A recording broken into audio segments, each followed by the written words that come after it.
Hey guys, NTT83, non-tactical Taylor 83 on Instagram. Check that out if you want to.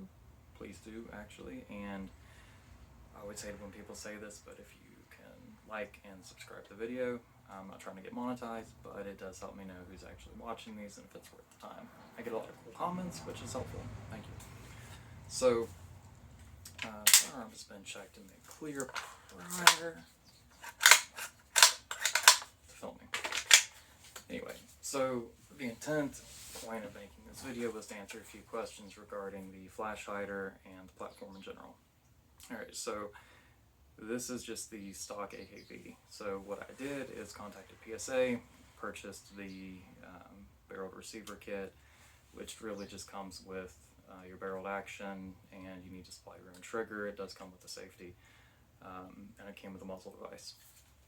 What I had done is I had purchased the Delta Tech 4-piece flash hider and had tried it on my SAR 109T and really liked it, but it was made for an AK-9 platform, so put it on this. Now some of the questions that I've been getting that, I don't know, I wouldn't say they're concerning, but is it a suppressor, and how much is it mitigating sound versus mitigating flash, and is it actually a flash hider, or is it more of a sound mitigation device or a suppressor?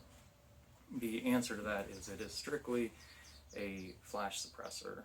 It is projecting the sound forward, so you're not getting as much percussion side to side if you're shooting like at an indoor range or even outdoor with buddies, but it's not a suppressor or a way to get around a suppressor.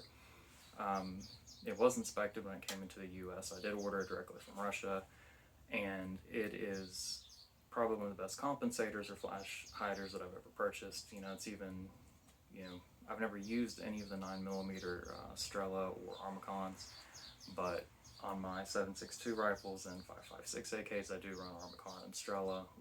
Love those. But for as 9mm 4-piece goes, this has been legit, 100%. You see my dude back there behind me. It's Bartleby, by the way. Alright, so to the Zenico. US prices on this stuff is ridiculous. So what I had done is this that I actually bought secondhand off someone, so I already saved a lot of money on it. The filing and fitting was very minimal to get it to match the receiver. $19 for a good set of files off of Amazon. That's all you need. Patience. A lot of people are going to tell you to Dremel. You take off too much material, it's a lot harder to add back material. Now it is possible. I can do a video on that, on getting the right type of like JV weld or epoxy to add back material if you do remove too much. But it is much smarter to go very slow, file, fit, file, fit, file, fit. Top handguards just drop in. No issue with that whatsoever. It screws on with four screws that attaches it to the bottom handguard. Is it necessary on this type of platform? No, but it looks badass, and that's half of it. On the side, I just have a TLR, so you can toggle.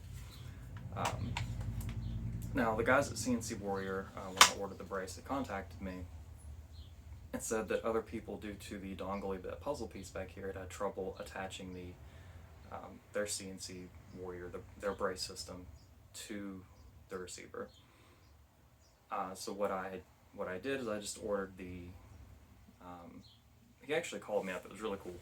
So anyway, placed the order, and like a week or two passes, it doesn't ship, because I asked in the comment section, hey, this is going to work with an AKV due to the dongly bit puzzle piece. So anyway, I received a phone call from him asking, hey, look, man, we even went down there, we've had some issues with fitment, and I was like, well, I already have the 1913 piece from PSA. So what he did is he just went ahead and changed my order to the 1913, so this just clamps right onto the 1913 from PSA, so you get a proper fitment, and it looks cool. ALG trigger dropped right in with their safety. Very impressed with the platform overall. I have owned the KP9s. I kind of felt like my last video I maybe trash talked them a little bit, and that wasn't the intent. It was just maybe it's a personal preference. I had a bad personal experience with the brand.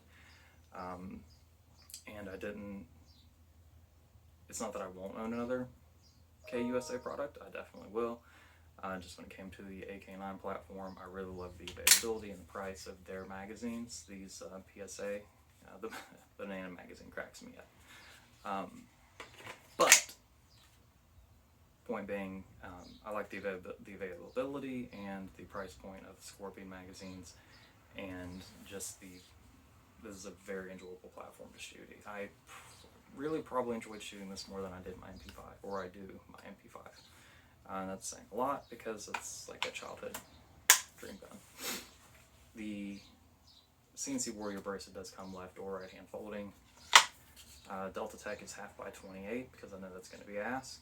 You can get it in multiple thread pitches, but it is half by 28. Get on Instagram, find Delta Tech. Guy's name is Danny. He's amazing to deal with. You can order these a hell of a lot cheaper than you can through the US. It just takes a month because you have to go through processing and inspection through customs, but totally worth the wait. The Strela, again, not Strela, the Zenico parts. Ivan Tactical, you're going to get them a lot cheaper ordering them directly than paying $400 for a fucking dust cover or handguard in the US. I know they're adding those prices on there because they're US sellers and there's importation fees and all that, but I'd much rather save a few $100 and be able to put that towards ammo or magazines, or something to be able to go out and enjoy the firearm rather than just the instant gratification. And that's a lot coming from me because I am a very impatient man. Optic, this is a beat to shit 503CU Elite. I don't even know if they make this model now. They have the upgraded model out. This is a 5 or 6 year old optic that has been through one catastrophic failure on a 6940, held 0, and after that I was pretty much sold on the higher end Holosuns. I've never had an issue out of one line. Their new Ace, whatever the hell it is, had some battery issues out of it. Outside of that, this is a green dot, less eye strain, and it's lightweight, and it co-witnesses honestly pretty well with the Zenico. Tango down grip, just because balance issues, because it's a pistol, you definitely want like a better grip than just the regular straight AK grip. And outside of that, fellas, that is really the primary questions that have been asked. Zenico took very little filing and fitting, $19 set of files off Amazon, half by 28 flash hider, and CNC Warrior brace. I used the PSA's 1913 adapter. I don't know if CNC Warriors will work, but their customer service is pretty badass, so if you contact them, they may be able to provide that information. But I do know that PSA's 1913 will work or interface perfectly with their brace. All the other components dropped right in, including the ALG trigger. It was zeroed pretty much out of the box. There's a couple videos up. I have that on between Instagram and YouTube, so if you want to check those out, I answer some of the questions in there, and also refer back to why I ended up sticking with the AKV over the KP9. Now, my buddies own KP9s and I've had amazing luck out of them. I may end up giving it, like maybe the rifle version, another shot, so I have a little bit of a different variation here. Because there have been a lot of process improvements since then. I know the company's grown a lot since then. My original issue came with a dented receiver and also a firing pin brake. They changed the firing pin tab, but eventually they did hook me up with a firing pin, but I had to send the whole rifle in to have the firing pin replaced. And I'm sure they wanted to inspect other components, but it was a tab on the back of the firing pin. It's not like it broke at the bolt face. So it was a design flaw. It was annoying. They changed that. But just little issues like that, not being able to access spare parts was annoying to me, as well as, but most of the issues that were wrong with the KP9s that I own, my personal experience, have been mitigated, and you want to buy one, they're awesome. The AKV, so far for me, and the people I know that have owned them have been awesome, so it's your money, spend it on what you want. My opinion is, no, it's my opinion. End of the day, it's your money, buy what's going to make you happy. I don't get any kickbacks from any of these companies, PSA, Delta Tech, Zenico, or CNC Warrior, so complete upfront about that. But yeah, any more questions, throw them in the comment section. I will make sure that I get back with you. I'm going to try to use my little dongle flashlight here. I like to use the word dongle, by the way. And this isn't a flashlight. This is a remote that's supposed to turn off the camera of the phone. I don't know if it's going to work, so we'll see. Because it's flashing. And of course, like, since I bring it up, it's not going to work. Yeah, it's not going to work. So I'm going to have to look like an idiot and lean forward and turn off the camera. But thank you for watching. I hopefully answered all the questions for you that had been left in the comment section. As always, thank you for watching.